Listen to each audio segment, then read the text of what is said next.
वैश्विक राजनीति में भारत अब एक बड़े खिलाड़ी के रूप में उभर रहा है। दुनिया की नजरों से दूर रहे अफ्रीका की तरफ भारत ने अपने कदम बढ़ाने शुरू कर दिए हैं। बीते कुछ सालों में चीन ने अफ्रीकी देशों को अपने जाल में फंसाकर उसका फायदा उठाना शुरू कर दिया था।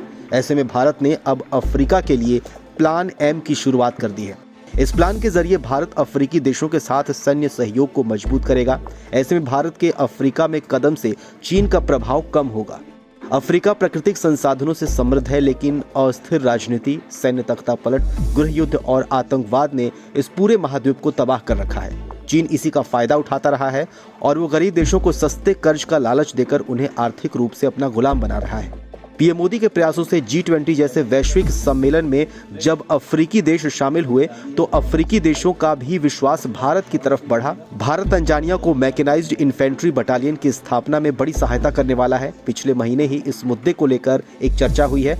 एक और अफ्रीकी देश नाइजीरिया ने भारत के LCH प्रचंड और ALH ध्रुव हेलीकॉप्टर में रुचि दिखाई है। पिछले साल अगस्त में नाइजीरिया ने अपने सेना को मजबूत बनाने के लिए लड़ाकू हेलीकॉप्टरों और सस्ते लड़ाकू विमानों की खोज शुरू की थी और ऐसे में अब ये संभावना है कि नाइजीरिया भारत से लड़ाकू विमान और हेलीकॉप्टर खरीद सकता है। अफ्रीका के साथ अपने संबंधों को मजबूत करने के अलावा भारत ने अफ्रीका के देशों और उसकी सेना की सैन्य क्षमताओं को बढ़ाने में भी बड़ा योगदान दिया है। सैन्य क्षमताओं के साथ विकास के मामले में भी अफ्रीकी देश बेहद पीछे रहे हैं। ऐसे में हथियारों के अलावा भारत ने कई अफ्रीकी देशों को गश्ती नौकाएं और हल्के हेलीकॉप्टरों की भी आपूर्ति की है। हालांकि अफ्रीका को भारत की वर्तमान हथियारों की आपूर्ति उसके कुल रक्षा निर्यात का लगभग 15% है, लेकिन कई अफ्रीकी देशों की बढ़ती रुचि और भारतीय रक्षा उद्योग की बढ़ती क्षमताओं को देखते हुए इसमें और वृद्धि होने की संभावना है। गौर करें तो बीते कुछ सालों में मिडिल ईस्ट में जैसे भारत ने अपने प्रभाव को बढ़ाया है, अब वैसे ही अफ्रीका में भी भारत की मौजूदगी